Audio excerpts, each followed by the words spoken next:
Maraming libro ng kasaysayan at kwento ang ating mababasa na ang Korhidor ang huling sumuko sa mga Hapon noong ikalawang digmaang pandaigdig dito nga sa Pilipinas. Pero lingid sa kaalaman ng marami, ang El Fraile Island ang huling sumuko sa mga Hapon. Noong panahong yun, nabansagan ang Fort Drum, ang isa sa pinakamatatag na pandipensang pandagat noon sapagkat ito ay hindi nagawang palubugin ng mga kaaway at maging hanggang sa kasalukuyan ay makikita ito sa bukana ng dagat ng Manila Bay. Ano ba ang El Fraile Island at bakit ba ito binansagang pinakamatibay at pinakamalakas na pandipensang pandagat ng Pilipinas? Kaya ngayong araw na ito ay ibablog natin ang kwento ng El Fraile Island.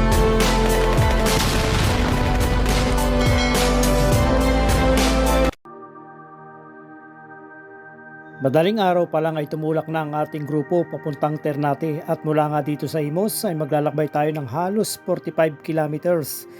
Inagahan na natin ang alisabahay sapagkat ayon nga doon sa ating nakausap kapag katanghali na ay malalaki na yung alon. Baka hindi na natin magawang lapitan ang Fort Drum. Para sa ating mga viewers at mga Kamidurahin TV na hindi pa nakakapag-subscribe sa ating channel, ay pakiclick naman yung subscribe sa baba at papindot ng ating bell button para ma-notify kayo sa ating pang mga upcoming vlogs. Maraming salamat po. Andito nga tayo sa kanlurang bahagi ng Cavite sa Ternate at gaya nga ng nasabi ko, meron tayong gagawing vlog dito sa isa sa pinakamakasaysayang lugar noong panahon ng digmaan. Inaantay lang natin na i-check ng Coast Guard yung ating gagamiting bangka para na rin sa safe nating pagbiyahe. Papunta na nga tayo ngayon sa Coast Guard para nga ipaalam yung ating gagawing vlog. At para na rin sa kaalaman ng lahat, bago tayo pumunta sa island, kailangan muna natin mag-secure ng dokumento, permit galing sa Office of the Mayor ng Ternate at approval ng Coast Guard na naka-assign dito. So yun nga, bago tayo bumiyahe, tinatanong ng Coast Guard yung papel ng bangka para ma-verify nila kung talagang lehitimo yung kanilang operation dito sa Ternate. Pakita ko sa inyo yung rehistro ng bangka dito. Ito yung rehistro ng bangka na kailangan ay tali doon sa dokumento na ipipresenta nila sa Coast Guard. Ilan na capacity? 6. So 5 tayo. Pati ikaw. Mga Kamidurahin TV, interview natin yung ating makakasama nga dito sa El Fraile Island. Kasi dati nakikita ko lang yan pa nagbabarko kami. So first time na makapunta ron at excited na.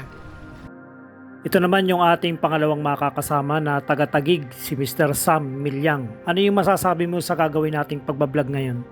Gusto ko na makapunta doon. Excited na ako. Ayun. Kasi nga hindi lahat nabibigyan ng chance na pumunta rin sa lugar, ano? Oo nga po. Okay.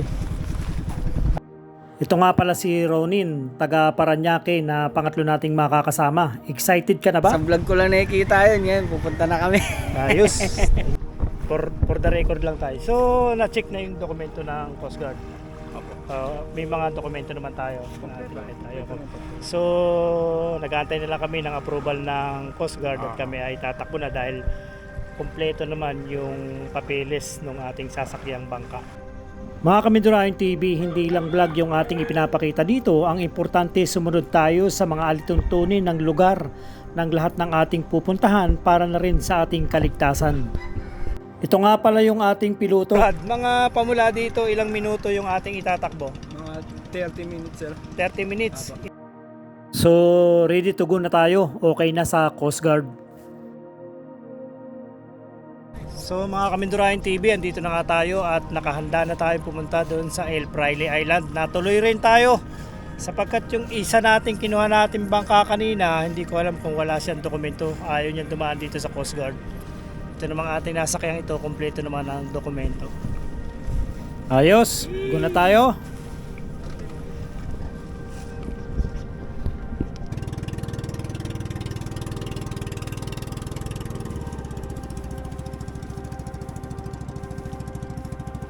Sa simula ng aming pagtakbo nga dito sa dagat, napakaganda naman ang panahon. Ang hindi lang natin alam ay pagdating nga dun sa Fort Drum, dahil yun ay nasa gitna ng dagat. Hindi natin alam kung malaki yung alon dun at kung pwede tayong bumaba.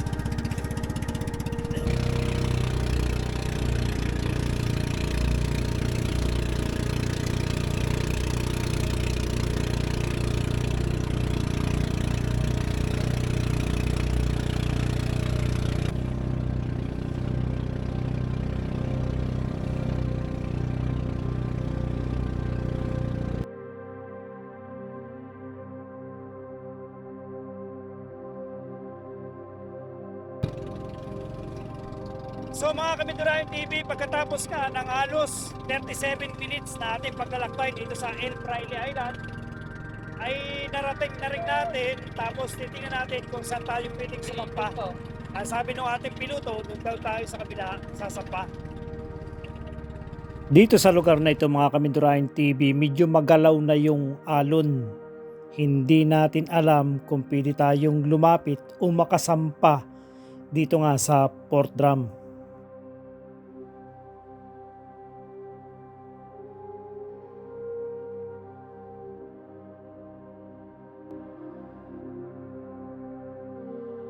Taong 1898 na kung saan ang ating bansang Pilipinas ay nasa ilalim ng pamumuno ng mga Kastila.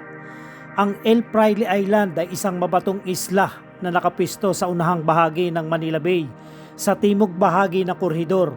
Dahil sa magandang pwestong pandigmang pandagat na sumasalubong sa mga barkong pumapasok sa Maynila, ang El Fraile Island ay nilagyan ng mga Kastila ng 3 kanyon. Pagsapit naman ng Mayo 1 noong taong 1898 ay naganap ang matinding labanan sa karagatan ng Maynila sa pagitan ng mga Kastila at mga sundalong Amerikano. Natalo ang Kastila sa labanan at nakuha ng mga Amerikano ang El Fraile Island, at mula nga noon ay pinag-isipan ng mga Amerikano na kung papaano mapapakinabangan ang nasabing island sa panahon ng digmaan. Buwan ng Abril 1909, sinimulang gawin ang isa sa pinakamalakas na pandigma ng Pilipinas. At ang nasabing island ay sinimulang patagin ng mga sundalong Amerikano at sundalong Pilipino.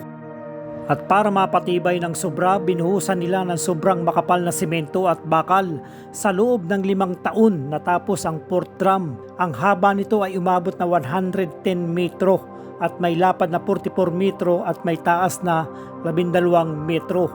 At nilagyan din ito ng 2 turid na nagtataglay ng 14 inches M1090 at coastal artillery at isang 6 inches 1908. Sa isang mataas na bahagi ng barko ay nilagyan din nila ng fire control tower, mga searchlight at anti-craft battery.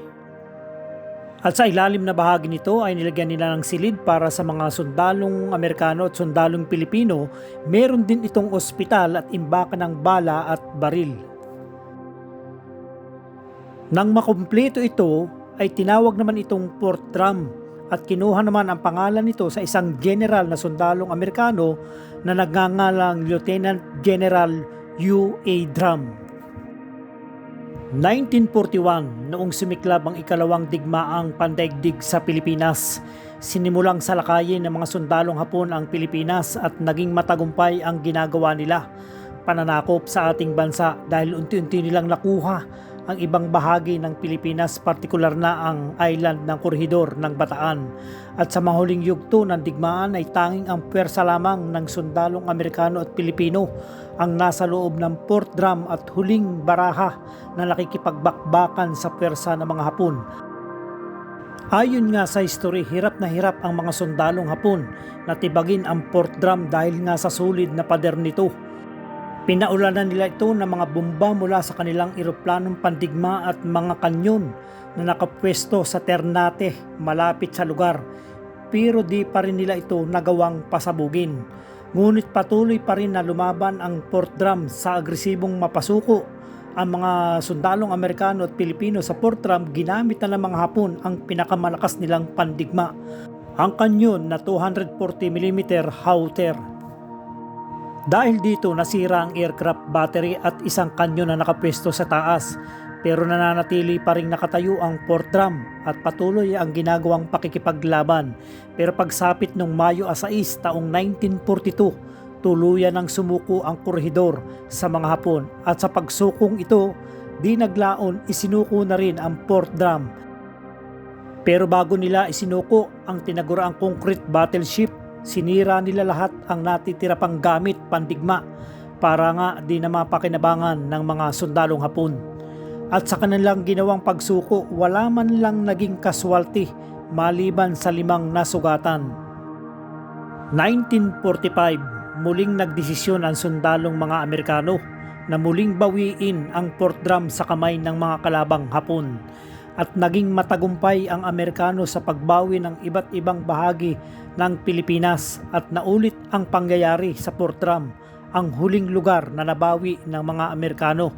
Bagamat alam ng mga Amerikano kung gaano katibay ang Portram, sinubukan pa rin nila itong paulanan ng bomba galing sa eroplanong pandigma pero bigo sila na wasakin ito. Wala rin silang sundalong Hapon na napasuko. Sa pangalawang plano, sinabi ng mga Amerikano hindi na sila magsasayang ng kanilang mga bala at naisip nila na sunugin ang Portram. Sakay ng isang maliit na barko, ginamit nila ang isang mahabang hose at dito nga pinadaan ang gasolina at ibinuo sa lahat ng lagusan ng Portram. At nang matapos ay nilagyan nila ito ng pampasabog sa tindi ng pagkakasunog. 5 araw muna ang lumipas bago nila napasok ang Portram at dito nga natagpuan nila ang 68 sundalong Hapon na wala ng buhay. Sa ngayon mga Kamindurayon TV, kahit ginawang malaimpyerno ang lugar ng Portram o mas kilala sa pangalang El Fraile Island, binagsakan ng malalakas na bomba pero wala sa kanila ang nagtagumpay para palubugin ito o wasakin man lang. Nabansagan itong unsinkable battleship na pinakamalakas na pandipinsang pandagat ng Pilipinas. Sa kasalukuyan, nananatiling nakatayo ang Portram pero ang nakakalungkot, unti-unti itong nasisira dahil sa ibang taong walang magawang tama, mga taong hindi marunong magpahalaga sa mga bakas ng ating kasaysayan. Kaya ako'y nananawagan sa pamahalaan ng Pilipinas, lalong-lalo na sa Department of Tourism, na kung hindi man ma-restore ang Portram ay ayusin sapagkat ito ay isang napakagandang tourist spot ng lugar at lalong-lalo na rin para mapaunlad ang turismo sa Pilipinas. Bago nga natin tapusin ang ating vlog, ay nais ko munang i-shoutout yung ating mga kasama ngayon na sina Mr. Ronin Buniel, Sam Milyang at Richard Astilio. Salamat at mabuhay tayong lahat. At nagpapasalamat din tayo sa Mayor ng Ternate na si Mayor Lamberto Bambao at Hepe ng Coast Guard ng Ternate na si Mr. Ernel Tasik. Maraming salamat po sa inyong dalawa. Kung nagustuhan nyo yung ating vlog ngayong araw, paki-like, paki-share at paki-subscribe na rin, Mindurayon TV.